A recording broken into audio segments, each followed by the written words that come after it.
pu suivre de près les orbites d'étoiles qui étaient très très proches, et on a eu la chance, juste au moment où on a mis au VLT NACO, le meilleur instrument avec optique adaptative, qu'une étoile qui était déjà suivie depuis très longtemps, que vous voyez là, était arrivée juste au bout de sa trajectoire et a fait demi-tour juste au moment où on a mis en marche NACO. Et cet objet tout seul, qui est passé seulement à 17 heures-lumière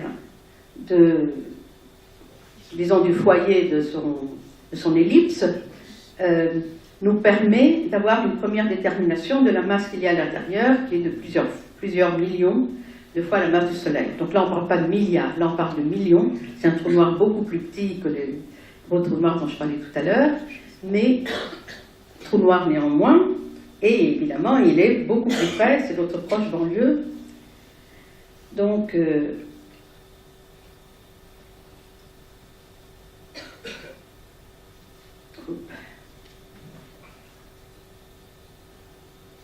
et en 2011, le même groupe qui avait fait ça, le groupe de Genzel, a aussi découvert un nuage, un petit nuage qui se baladait dans cette région centrale de notre galaxie.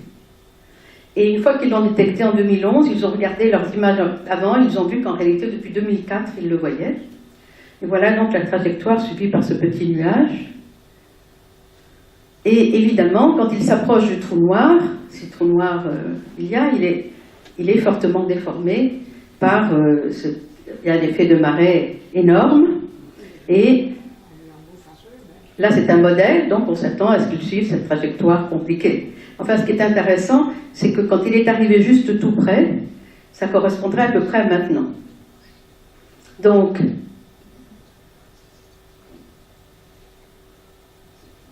voilà ce que ça a donné en le suivant de 2004 à 2013. On a vu qu'à partir d'un petit nuage tout rond, on a bien obtenu un nuage qui s'est complètement déformé. Ça, c'est, vous voyez, de 2004 à 2013.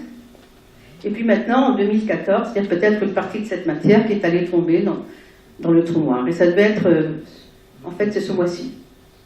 C'est comme Rosetta. La grosse différence, c'est que Rosetta, bon, on le réveillera ou on ne le réveillera pas. Celui-ci, c'est pas prouvé que ça envoie une pluie de matière suffisamment importante pour que ça fasse un événement. Donc il y a tous les télescopes du monde entier qui sont fixés là-dessus et qui essayent de voir quelque chose, mais on ne verra peut-être rien et ça ne voudra pas dire que ça n'est pas arrivé. Parce que vous avez vu le modèle, c'est-à-dire qu'une grande partie du gaz a tendance plutôt à continuer et pas à tomber dans le trou noir. Et donc la partie qui tombe peut être trop faible pour que ça fasse un effet. Enfin, c'est intéressant de savoir qu'on a presque vu de la matière tomber dans un trou noir. Bon, alors j'avais dit que pour en savoir plus, il fallait regarder plus loin. J'avais beaucoup de choses sur plus loin. Je pense que vous savez tous ce qu'est le décalage vers le rouge et le fait qu'à cause de l'expansion de l'univers, nous pouvons mesurer le spectre d'objets, de galaxies et de quasars, etc. Et en voyant de combien sont décalés les raies, on peut en mesurer la vitesse. Et une fois qu'on connaît la vitesse par rapport à nous, on connaît aussi la distance, parce que la loi de Hubble nous dit que la distance est proportionnelle à la vitesse. Donc, une façon d'étudier ce que l'univers a fait dans le passé, c'est de prendre une région du ciel et d'en faire un census complet, d'étudier tout ce qu'il y a dessus, de prendre tous les objets qu'il y a dessus, de mesurer les distances, les vitesses, et ensuite de les étudier aussi à beaucoup de longueurs d'onde et de voir quels échantillons on obtient de diverses parties de la vie de l'univers. Donc là, vous avez le télescope Hubble qui a fait ça sur un petit carré, vous voyez, tout petit, là, on se présente par rapport à la Lune, c'est tout petit, c'est 2,5 minutes d'arc au carré.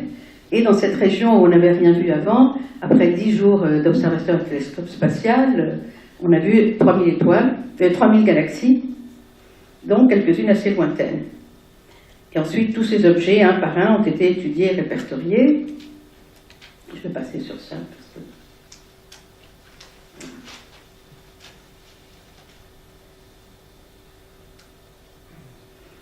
Et ça a permis de commencer à voir quelques objets vraiment lointains, avec des âges qui étaient la moitié, le tiers, le quart de la vie de l'univers. Mais malgré tout, on n'arrivait pas à voir trop d'objets lointains, et en partie, c'est parce que les objets lointains les plus lumineux, eh bien, ce sont ces galaxies très lumineuses, mais à cause de formation d'étoiles dans des nuages de poussière, et donc l'émission qui était dans le visible est transformée par la poussière en émission dans l'infrarouge. Donc toute la lumière est envoyée dans l'infrarouge, et c'est donc dans l'infrarouge qu'il faut les chercher, et ça c'est plus difficile. D'où l'importance de développement technologique pour avancer dans les études en infrarouge, avec une série de satellites. Le premier en 1983, IRAS, ensuite 95-98, ISO. En 2003-2009, ISO était européen, les Américains ont fait Spitzer, et puis 2009-2013, donc Herschel, dont je vous parlais tout à l'heure. Puis maintenant, on continuera avec ALMA.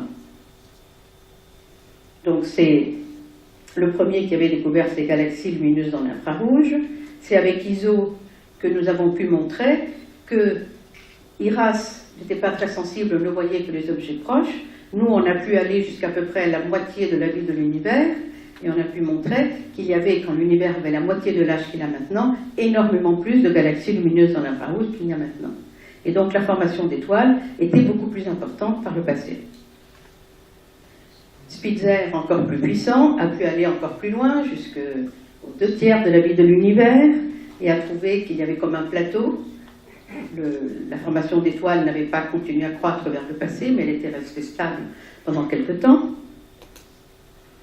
Et avec, plus récemment, Herschel, on a pu étudier aussi des régions de plus en plus grandes. Vous voyez, c'est quand même pas énorme, mais on est passé quand même de 2,4 par 2,4 à des tas des autres qu'on mesure quand même en 15 minutes d'arc. Et je pense que David Elbaz a dû vous raconter tout ça, parce que j'ai vu que vous avez fait un exposé aussi, donc je ne vais pas passer. Ça a permis de retrouver l'histoire de la formation d'étoiles dans la galaxie, donc en fonction du décalage vers le rouge, ce qui veut dire effectivement en fonction de l'âge. Lorsque le décalage vers le rouge est de 1, l'univers a à peu près la moitié de l'âge qu'il a maintenant, et avec 2, on est à peu près aux 2/3.